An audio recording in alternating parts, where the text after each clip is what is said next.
Hi friends, welcome to Annam's Recipes.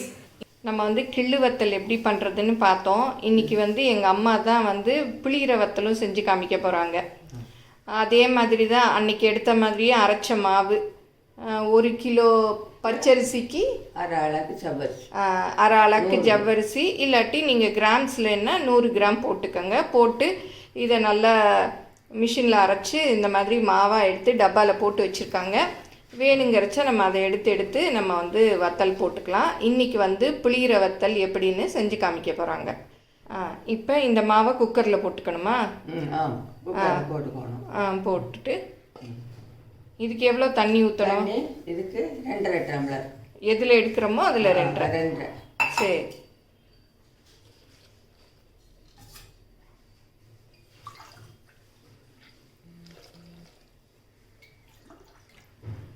Ah 2 tumbler.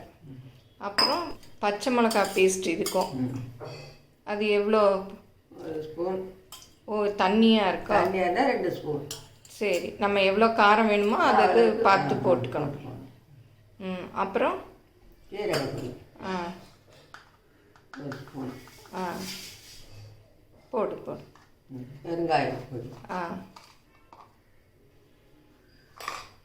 உப்பு, தேவையான அளவு உப்பு. இதை வந்து நல்லா கலந்துக்கணும். இதை வந்து நல்லா கட்டி இல்லாமல் கரைச்சிட்டு வச்சு கிண்டணும். கட்டி இல்லாமல் கரைச்சிக்கணும். இப்போ கட்டி இல்லாமல் கலந்து வச்சிட்டல, இந்த மாதிரி கலந்துக்கணும். இப்போ அடுப்பில் வச்சாச்சு. இது அடுப்பை குறைச்சி வச்சுக்கணுமா இல்லை? குறைச்சி வச்சுக்கணும். புளிகிற வத்தலுக்கு புதுசாக இருந்தால் 2.5, பழசாக இருந்தால் ஒரு 1/2 டம்ளர் கூட 3 டம்ளர் வைக்கும். ஓ, பழைய அரிசியாக இருந்தால் தண்ணி கூட செல்லும், கொஞ்சம் தண்ணி அதிகமாக்கும். சரி, அது நம்ம அரிசியை பொறுத்து தண்ணியை சேர்த்துக்கணும். அரிசியை பொறுத்து புது அரிசினா கொஞ்சம் கம்மி, பழைய அரிசினா கொஞ்சம் அதை விட கொஞ்சம் கூட. சரி. இப்போ நல்லா கொதி வந்துருச்சோ? கொதி வந்துருச்சு. கொஞ்சம் கட்டி மாதிரி தெரியுதோ? இல்லை, வெந்துருச்சுன்னா சரியாயிடும். ஓ, அது கொதிச்சு வரும்போது கொஞ்சம் கட்டி வர்ற மாதிரி இருக்கும். கொஞ்சம் நல்லா கிண்டிட்டோம்னா கட்டி இருக்காது. சரி. வெந்தவுடனே கட்டி எல்லாம் இருக்காது. ஓ, சரி. குக்கரை மூடிட்டேன். வெயிட்டை போட்டு ஒரு 5 நிமிஷம் டைம் பார்த்துக்கணும். சரி, 5 நிமிஷம் ஆகும். கீழே இறக்கி வச்சுட்டு அடுப்பை வந்து குறைச்சிடும். குறைச்சி 5 நிமிஷம் இறக்கி வச்சுட்டு ஆரோட்டி எடுத்து தட்டில் போட்டு பிசைஞ்சு உருட்டி வச்சுக்கிட்டு குழல் வச்சு புளிஞ்சு விட்டுருவோம். சரி. ஓ, நல்லா வெந்துருச்சு. இதை எடுத்து தட்டில் போட்டு ஆரோட்டி ஒரு உருண்டையாக உருட்டி வச்சுக்கணும். கட்டைக்கு எவ்வளோ அளவோ அவ்வளோ வச்சுக்கிட்டு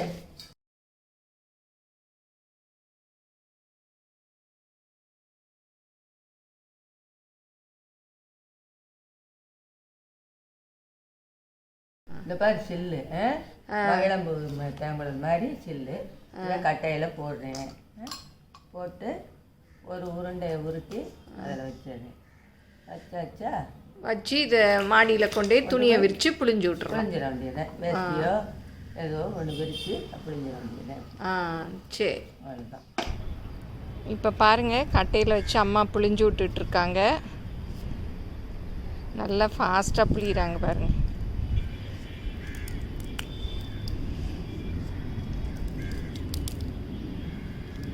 அப்படியே நீளமாக இழுத்து விட்றாங்க. எனக்கு வந்து இவ்வளோ ஸ்பீடாக அம்மா மாதிரி புளிய வராது, கொஞ்சம் கட்டாயிக்கும். இப்போ வந்து மாவை எடுத்து அந்த கட்டைக்குள்ளே வச்சுக்கிறாங்க. நம்ம கீழேயே பிசைஞ்சிட்டு வந்ததுனால கொஞ்சம் ஈஸியாக இருக்குது. இப்போ வந்து அப்படியே புளிஞ்சு விட்றாங்க. நான் வந்து வீடியோ எடுத்துகிட்ருக்கேன், இல்லாட்டா அம்மாவுக்கு அந்த கட்டையில் வச்சு கொடுப்பேன். இங்கே பாருங்கள், அம்மா வந்து நான் வர்றதுக்கு முன்னாடியே காலையில் கிள்ளு வடகத்தில் வெங்காயம் போட்டு பண்ணியிருக்காங்க. அது இந்த பிளேட்டில் காய வச்சுருக்காங்க. அப்புறம் இந்த புளிகிற வத்தலே புளிஞ்சு அதை கட் பண்ணோம் இல்லையா, அதுவும் காய வச்சுருக்கோம். இங்கே பார்த்தீங்கன்னா இது வந்து உப்பு நார்த்தங்காய். அதுவும் ஊரில் நார்த்தங்காய் கிடச்சிது, அதில் அம்மா உப்பு போட்டு ஊற வச்சுருக்காங்க. அதை வந்து நல்லா வெயிலில் காய வச்சுருக்காங்க. அப்புறம் இங்கே ஒரு பிளேட்லேயும் அந்த கிள்ளு வடகத்திலே வெங்காயம் போட்டு கிள்ளி வச்சுருக்காங்க. இப்போ எனக்காக இப்போ மணி நல்லா 1:30 ஆயிடுச்சு மத்தியானம். எனக்காக இதை வந்து புழிஞ்சு காமிச்சிட்ருக்காங்க. பாருங்கள் எவ்வளோ அழகாக நீளமாக புழிஞ்சிருக்காங்க. அப்படியே ஒரு சுருக்கம் கூட இல்லை பாருங்கள். நல்லா பிழிஞ்சிட்டாங்க. இன்னும் கொஞ்சம்தான் இருக்குது. ஃபஸ்ட்டு நம்ம என்ன பண்ணணும்னா இந்த மாதிரி ஏதாவது ஒரு திக்கான கிளாத்தாக விரிச்சுக்கணும். விரிச்சிட்டு அது மேலே இந்த மாதிரி வேஷ்டி துணி விரிச்சிருக்காங்க. ஏன்னா தூசி கீசி அப்பிடும்னு சொல்கிறதுக்காக நம்ம வேண்டாத வேஸ்ட்டு கிளாத் வச்சுருப்போம் இல்லையா, அந்த மாதிரி ஒரு துணி விரிச்சிட்டு அது மேலே இந்த மாதிரி வேஷ்டி துணி ஒயிட்டு நீங்கள் என்ன துணி வச்சுருக்கீங்களோ அதை விரிச்சிக்கலாம். விரிச்சிட்டு அது மேலே பிழிஞ்சிட்ருக்காங்க.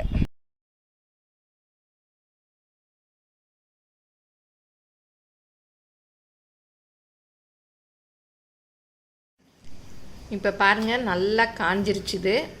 நல்லா இதை வந்து அப்படியே உரித்து எடுத்துட்டு திருப்பியும் காய போடணும். இப்போ எப்படி உரிக்கலான்னு பார்க்கலாம். ஈஸியாக வந்ததுன்னா நீங்கள் சும்மாவே உரிச்சிடலாம். எல்லாம் கொஞ்சம் தண்ணி தெளிச்சுட்டு பின்பக்கம் தெளிச்சுட்டு எடுத்துடலாம். நல்லா வந்து இப்போ இதே மாதிரி வேணுன்னா கட் பண்ணி காய வச்சு எடுத்து வச்சுக்கலாம். இப்போ உரிச்சு பார்க்கலாம். இது நல்லா காஞ்சிருச்சு. எடுக்க வருது நல்லா. தண்ணி தெளிக்க வேண்டாம். காயிலனா லேசாக பின்பக்கமாக தெளிச்சுக்கலாம். இது கொஞ்சம் நல்லா காஞ்சிருச்சு. அதனால் லேசாக தெளிக்கிறேன். தெளிச்சுட்டா நல்லா எடுக்க வந்துடும். ஈஸியாக ரொம்ப சீக்கிரம் எடுத்துடலாம்.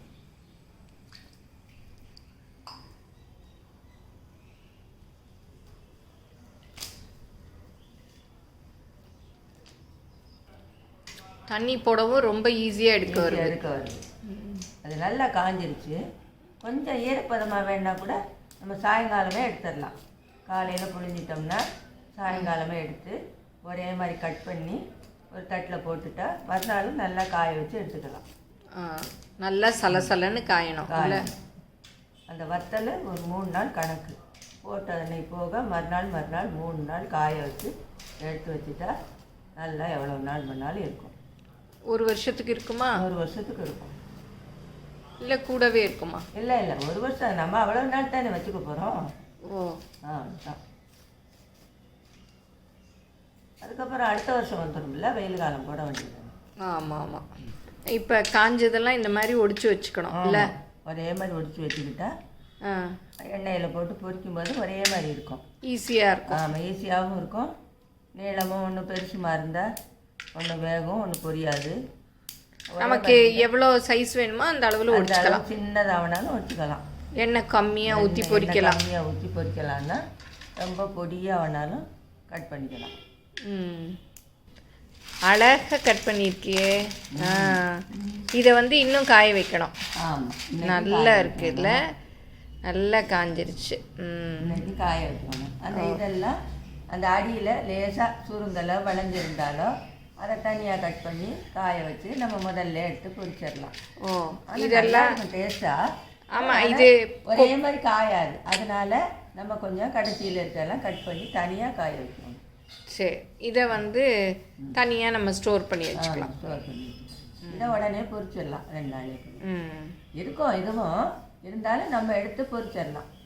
சரி, இப்போ நம்ம ஒடிச்சு கொண்டு வந்தோம் இல்லையா, இதை நல்லா வெயிலில் காய வைக்கணும். அம்மா சொன்னபடிக்கு இதை வந்து 3 நாளைக்கு காய வச்சுட்டு அப்புறம் ஸ்டோர் பண்ணி வச்சுக்கலாம். இப்போ நான் வந்து வெயிலில் வச்சுருக்கேன்.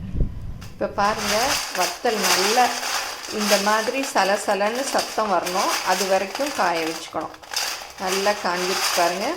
இனிமேல் நம்ம இதை வந்து ஒரு டப்பாவில் போட்டு ஸ்டோர் பண்ணி வச்சுக்கலாம். வேணுங்கிறச்ச வறுத்துக்கலாம்.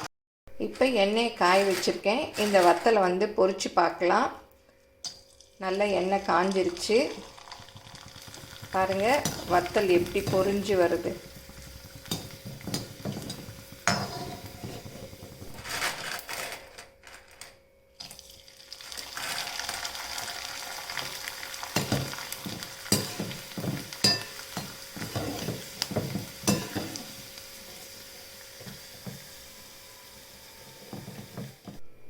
இப்போ பாருங்கள், கட்டையில் புளிகிற வத்தல் நல்லா பிழிஞ்சாச்சு.